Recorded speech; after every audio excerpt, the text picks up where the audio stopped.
Hi friends, welcome back to channel. இன்னைக்கு நம்ம பார்க்க போற இந்த ஒரு அப்டேட்ல டிஎன்பிஎஸ்சி குரூப் 4 கவுன்சிலிங் வந்து ரெகுலரா நம்ம வந்து அப்டேட் பார்த்துட்டு வரோம். அந்த விதத்துல 6/3/2025 இந்த அப்டேட் படி, இந்த நிலவரப்படி கவுன்சிலிங் அட்டன் பண்ணி முடிச்சவங்களுக்கு என்ன பண்றாங்க அப்படின்னா, சம்பந்தப்பட்ட டிஸ்ட்ரிக்ட் வைஸ் அண்ட் இப்போ டிபார்ட்மெண்ட் வைஸ் என்ன பண்றாங்கன்னா செலக்ஷன் லிஸ்ட் வந்து ரிலீஸ் பண்ணிட்டு வராங்க. அந்த விதத்துல நேத்து வந்து ஒரு சில டிபார்ட்மெண்ட்டுக்குலாம் என்ன பண்ணியிருந்தாங்கன்னா, டிஎன்பிஎஸ்சி தரப்புல இருந்து அவங்களுடைய செலக்ஷன் லிஸ்ட்டை வந்து சம்பந்தப்பட்ட டிபார்ட்மெண்ட்டுக்கு வந்து ஃபார்வர்ட் பண்ணியிருக்காங்க.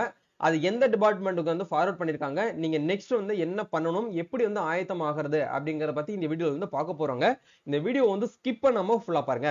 வீடியோக்குள்ள போறதுக்கு முன்னாடி இப்பதான் நம்ம சேனல்ல நீங்க ஃபர்ஸ்ட் டைம் பாக்குறீங்க அப்படின்னா இந்த வீடியோக்கு கீழே இருக்கக்கூடிய ரெட் கலர் சப்ஸ்கிரைப் பட்டனையும் பக்கத்துல இருக்கக்கூடிய அந்த பெல் பட்டனை கிளிக் பண்ணி ஆல்ங்கிறத எனேபிள் பண்ணிச்சுக்கோங்க.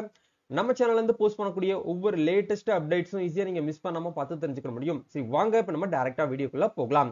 ஓகே, இன்னைக்கு பார்க்கக்கூடிய அப்டேட் வந்து டிஎன்பிசி ரிலேட்டடான அப்டேட் நம்ம வந்து பார்க்க போறோம். ஒவ்வொரு நாளும் வந்து என்ன பண்றாங்க அப்படின்னா, டிஎன்பிசி தரப்புல இருந்து நம்மளுக்கு வந்து லேட்டஸ்ட் அப்டேட்ஸ் அப்படிங்கறத ஷேர் பண்ணிட்டு வராங்க. அந்த விதத்துல 6/3/2025 அதாவது மார்ச் 6ஆம் தேதி அவங்களுடைய அப்டேட் படி வந்து எந்தெந்த டிபார்ட்மெண்ட்டுக்குலாம் வந்து செலக்ஷன் லிஸ்ட் வந்து ரிலீஸ் பண்ணிருக்காங்க அப்படிங்கறத பார்க்க போறோம். இந்த பட்டியல்ல ஜூனியர் அசிஸ்டன்ட் அண்ட் விஓ இந்த ரெண்டு டிபார்ட்மெண்ட், இந்த ரெண்டு போஸ்டிங்க்கும் வந்து என்ன பண்ணிருக்காங்கன்னா, சம்பந்தப்பட்ட டிபார்ட்மெண்ட்டுக்கு வந்து செலக்ஷன் லிஸ்ட் அப்படிங்கறது வந்து ஃபார்வர்ட் பண்ணிருக்காங்க. சரிங்களா, இது ஒன் பை ஒன்னா பார்க்கலாம். ஃபர்ஸ்ட் வந்து ஜூனியர் அசிஸ்டன்ட் வந்து தமிழ்நாடு மகளிர் மேம்பாட்டு நிறுவனத்துக்கு வந்து ஃபார்வர்ட் பண்ணிருக்காங்க. அதே மாதிரி சமூக நலன் மற்றும் மகளிர் உரிமைத்துறை சோசியல் வெல்ஃபேர் டிபார்ட்மெண்ட்டுக்கு வந்து ஜூனியர் அசிஸ்டன்ட் போஸ்டிங் வந்து ஷேர் பண்ணிருக்காங்க. அதே மாதிரி ஊரக வளர்ச்சி துறைக்கு வந்து வேலூர் டிஸ்ட்ரிக்ட் வந்து ஷேர் பண்ணிருக்காங்க.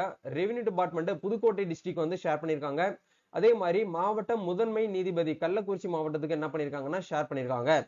நெக்ஸ்ட் வந்து ஜூனியர் அசிஸ்டன்ட்ல வந்து ஊரக வளர்ச்சித்துறை விழுப்புரம் டிஸ்ட்ரிக்ட் ஷேர் பண்ணிருக்காங்க. ரெவென்யூ டிபார்ட்மெண்ட் சென்னைக்கு ஷேர் பண்ணிருக்காங்க. ரெவென்யூ டிபார்ட்மெண்ட்ல வந்து நீலகிரி டிஸ்ட்ரிக்ட் வந்து ஷேர் பண்ணிருக்காங்க. அதே ரெவென்யூ டிபார்ட்மெண்ட்ல வந்து திருவள்ளூருக்கு வந்து ஷேர் பண்ணிருக்காங்க. தமிழ்நாடு விளையாட்டு மேம்பாட்டு ஆணையம் இது வந்து ஜூனியர் அசிஸ்டன்ட்ல வந்து பாத்தீங்கன்னா ஷேர் பண்ணிருக்காங்க. நெக்ஸ்ட் வந்து இளநிலை உதவியாளர் இது எல்லாமே வந்து ஜூனியர் அசிஸ்டன்ட் தான். சட்டக்கல்வி இயக்கம் இந்த டிபார்ட்மெண்ட்டுக்கு வந்து ஃபார்வர்ட் பண்ணிருக்காங்க. ஊரக வளர்ச்சித்துறை புதுக்கோட்டை டிபார்ட்மெண்ட்டுக்கு ஃபார்வர்ட் பண்ணிருக்காங்க. கல்வி கல்லூரி கல்வி இயக்கம் அதாவது டைரக்டரேட் ஆஃப் ஹையர் எஜுகேஷன் டிபார்ட்மெண்ட்டுக்கு என்ன பண்ணிருக்காங்கன்னா ஃபார்வர்ட் பண்ணிருக்காங்க ஜூனியர் அசிஸ்டன்ட்டுக்கு. கோயம்புத்தூர்ல இருக்கக்கூடிய ரெவென்யூ டிபார்ட்மெண்ட்டுக்கு ஃபார்வர்ட் பண்ணிருக்காங்க. தொழிலாளர் நலத்துறைக்கு வந்து லேபர் நல வெல்ஃபேர் டிபார்ட்மெண்ட்டுக்கு என்ன பண்ணிருக்காங்கன்னா ஜூனியர் அசிஸ்டன்ட் ரோலுக்கு வந்து ஷேர் பண்ணிருக்காங்க. நெக்ஸ்ட் வந்து தூத்துக்குடி மாவட்டத்துல ஊரக வளர்ச்சித்துறைக்கு வந்து ஜூனியர் அசிஸ்டன்ட் போஸ்ட்டுக்கு வந்து ஷேர் பண்ணிருக்காங்க. முன்னாள் படை வீரர் நலத்துறைக்கு வந்து ஷேர் பண்ணிருக்காங்க. அதே மாதிரி திண்டுக்கல் மாவட்டத்துல ரெவென்யூ டிபார்ட்மெண்ட்டுக்கு ஃபார்வர்ட் பண்ணிருக்காங்க. தமிழ் வளர்ச்சித்துறை ராணிப்பேட்டை மாவட்டத்துக்கு ஷேர் பண்ணிருக்காங்க. தமிழ் வளர்ச்சித்துறை ராமநாதபுரம் மாவட்டத்துக்கு வந்து ஷேர் பண்ணிருக்காங்க. நெக்ஸ்ட் வந்து திருப்பூர் மாவட்டத்துல ஊரக வளர்ச்சித்துறைக்கு வந்து ஜூனியர் அசிஸ்டன்ட் போஸ்டிங் வந்து ஷேர் பண்ணிருக்காங்க. நிறைய பேர் கேட்டிருந்தீங்க போலீஸ் டிபார்ட்மெண்ட்டுக்குமே ஜூனியர் அசிஸ்டன்ட்டுக்கான அந்த துறைக்கான செலக்ஷன் லிஸ்ட் அப்படிங்கிறது வந்துருச்சு. இன்னும் வந்து இந்த ஹேண்ட் ரூம் டிபார்ட்மெண்ட்டுக்கு வந்து கொஞ்சம் பெண்டிங்ல இருக்கு. அது கண்டிப்பா உங்களுக்கு வந்து வந்துரும், வெயிட் பண்ணிக்கோங்க. நெக்ஸ்ட் வந்து விருதுநகர் மாவட்டத்தில் வந்து ஊரக வளர்ச்சித்துறைக்கு வந்து ஷேர் பண்ணிருக்காங்க. அதே மாதிரி மாநில வேளாண்மை விற்பனை குழுக்கள் வந்து பாத்தீங்கன்னா ஷேர் பண்ணிருக்காங்க. இதே மாதிரி ஒன் பை ஒன்னா நம்மளுக்கு என்ன பண்றாங்க அப்படின்னா ஷேர் பண்ணிட்டு வராங்க. சோ இந்த விதத்துல நீங்க நெக்ஸ்ட் வந்து பண்ண வேண்டிய விஷயம் என்ன அப்படின்னா, தேர்வர்கள் வந்து நெக்ஸ்ட் பண்ண வேண்டிய விஷயம் இந்த மாதிரி உங்களுக்கு சான்றிதழ் சரிபார்ப்பு அழைப்பு கடிதம் சொல்லிட்டு ஒரு இன்டிமேஷன் லெட்டர் அப்படிங்கிறது உங்க வீட்டுக்கு வந்து வரும்.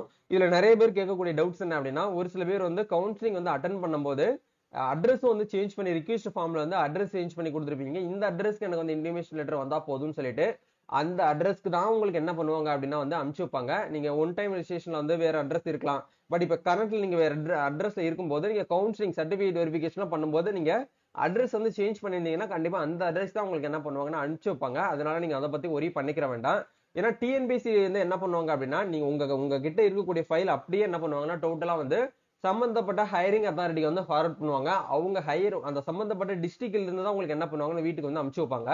டைரக்டா உங்களுக்கு வந்து டிஎன்பிசில இருந்து உங்களுக்கு வீட்டுக்கு வந்து என்ன ஆகாது அப்படின்னா இன்டிமேஷன் லெட்டர் வந்து வராது. அதை பத்தி நீங்க வந்து ஒரி பண்ணிக்கிற வேண்டாம். எந்த அட்ரஸ் நீங்க அப்டேட் பண்ணீங்களோ அந்த அட்ரஸ் தான் உங்களுக்கு வந்து வரும். இது வந்து இப்போ ஃபர்ஸ்ட் கட்டமா கிருஷ்ணகிரி மாவட்டத்துக்கு வந்து போன பிப்ரவரி மாசம் 27ஆம் தேதி என்ன நடந்து முடிஞ்சு அப்படின்னா, எல்லாமே அவங்களுடைய அலாட்மெண்ட் ஆர்டர் வச்சு என்ன பண்ணிட்டாங்கன்னா அப்பாயின்மெண்ட் லெட்டர் வரைக்கும் உங்களுக்கு வந்து பண்ணி கொடுத்துருக்காங்க. இதே மாதிரி ஒன் பை ஒன்னா மாவட்டம் வரையா வந்து பண்ணிட்டு இருக்காங்க. ஸோ சம்பந்தப்பட்ட டிபார்ட்மெண்ட்டுக்கு வந்து ஃபார்வர்ட் ஆனதுக்கு அப்புறம் உங்களுக்கு வந்து இன்டிமேஷன் லெட்டர் அப்படிங்கிற ஒரு 10 டேஸ்க்குள்ள உங்களுக்கு வந்து வீட்டுக்கு வரும். அந்த 10 டேஸ்க்குள்ள இன்டிமேஷன் லெட்டர் வந்ததுக்கு அப்புறம் நீங்க என்னென்னலாம் வந்து ரெடி பண்ணணும் அப்படிங்கறத உங்களுக்கு இந்த இடத்துல லிஸ்ட் வந்து கொடுத்துருக்காங்க பாருங்க.